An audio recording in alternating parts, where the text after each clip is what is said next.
नमस्कार दोस्तों, कैसे हैं आप लोग। मेरी चैनल में आप सभी का स्वागत है। मेरी चैनल रंगीन राह है, road to success, road to start. दोस्तों, आप लोगों का बहुत प्यार मिल रहा है, आपके लिए बहुत बहुत धन्यवाद। और आप धन्यवाद के पात्र हो, मेरी फैमिली में आप आ गए हो। तो दोस्तों, आइए शुरू करते हैं हमारा आपका सफर रंगीन राहों में। दोस्तों, बहुत सी बार ऐसा होता है कि बहुत से लोग मुझे पूछते हैं कि हम तो ज़्यादा एजुकेटेड नहीं है, ज़्यादा पढ़े लिखे नहीं है, तो क्या हम लाइन में आ सकते हैं, एक्टिंग लाइन में आ सकते हैं। तो दोस्तों, इसके बारे में कुछ बात होगी। तो चलिए आज का वीडियो शुरू करते हैं। दोस्तों, बहुत सी बार ये पूछा गया है कि एक्टिंग लाइन में एजुकेशन का क्या महत्व है और कितना एजुकेशन होना चाहिए। दोस्तों, एजुकेशन यानी कलाकार जो भी होते हैं, तीन तरह के होते हैं। जो कि एक, कुछ भी नहीं पढ़ा हुआ; दूसरी कैटेगरी यानी थोड़े कुछ पढ़े हुए; और तीसरी कैटेगरी जो कि बहुत ही अच्छे पढ़े हुए। तो दोस्तों, इसके बारे में कुछ बताऊंगा। तो दोस्तों, अनपढ़ लोग जो भी आते हैं, उन्हें कैरेक्टर कैसे मिलेगा, क्योंकि उन्हें डायलॉग तो पढ़ने होते हैं। तो डायलॉग अगर पढ़ेंगे नहीं तो बताएंगे कैसे। अगर उन्हें पढ़ना ही नहीं आता, एजुकेशन है ही नहीं, तो वो कैसे पढ़ेंगे और कैसे डायलॉग बोलेंगे। तो बहुत से लोगों ने मुझे कहा कि हम लोग किसी से पढ़वा लेंगे और डायलॉग बोलेंगे। दोस्तों, ऐसा नहीं होता है। पूरे डायलॉग कैसे याद करोगे? फिर याद करने के लिए भी तो आपके पास लाइन होनी चाहिए जो कि आप घड़ी घड़ी पढ़ के आप बोल सको। तो दोस्तों, ऐसे नहीं होता है। फिर आप बंध जाओगे, आपको ज्यादा काम मिलेगा नहीं। काम मिलेगा तो भी छोटा मोटा सा काम मिलेगा। छोटा मोटा यानी जैसे कि पान वाला हुआ, या तो कुछ डिलीवरी बॉय हुआ, या तो कुछ छोटा मोटा जो भी काम करता हो, उस टाइप के कैरेक्टर आपको मिलेंगे। फिर आगे आप बढ़ नहीं पाओगे।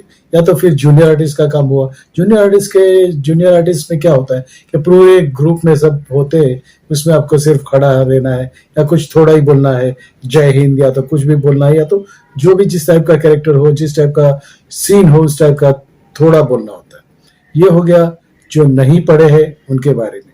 और दोस्तों, दूसरी कैटेगरी जो भी है, जो कि थोड़ा कुछ पढ़े हुए, थोड़ा पढ़े हुए हो, तो ठीक है, तो आप डायलॉग बोल सकते हो, पढ़ सकते हो, हिंदी पढ़ सकते हो, सिर्फ हिंदी ही पढ़ सकते हो, इंग्लिश नहीं पढ़ सकते हो, या तो दूसरी भाषा आपको आती नहीं है।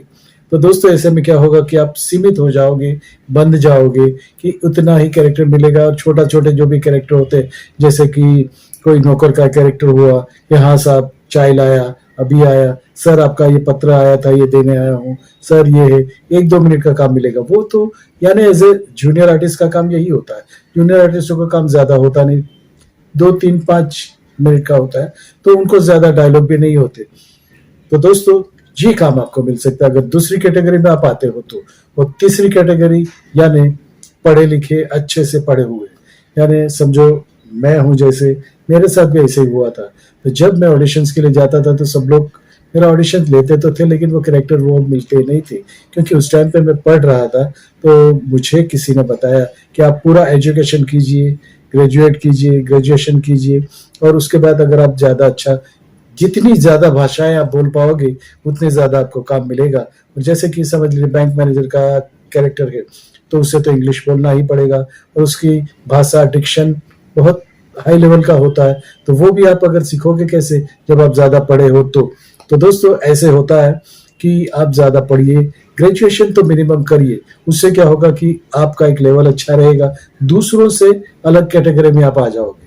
जैसे कि समझो मैं ग्रेजुएट हूँ और मैं उससे आगे पोस्ट ग्रेजुएशन मैंने किया, तो मुझे अच्छा काम भी मिल सकता है, क्योंकि फिर डॉक्टर का कैरेक्टर हो तो डॉक्टर की लाइन जो भी होती है, जो बोलने की, क्योंकि मैं वर्ड्स में जानूंगा तो मैं उस टाइप से बोल पाऊंगा, प्रोनाउंसिएशंस भी अच्छे कर पाऊंगा, डिक्शन भी अच्छा होगा।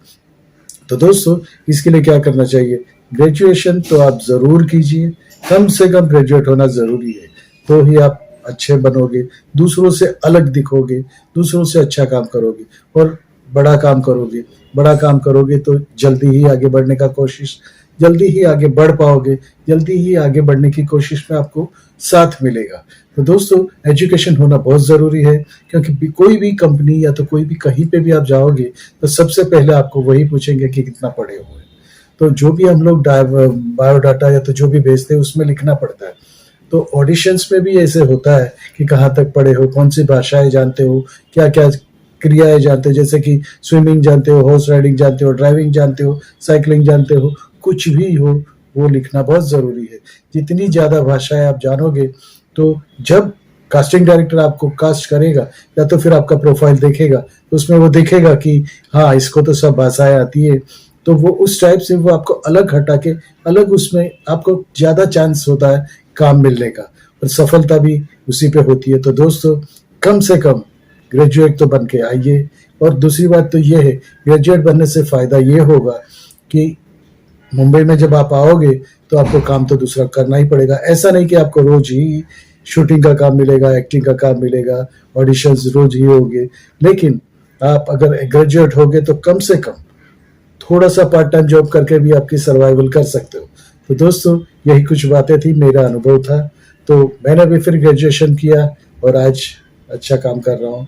बहुत आगे बढ़ने का आप लोगों का आशीर्वाद होगा तो बढ़ पाऊंगा।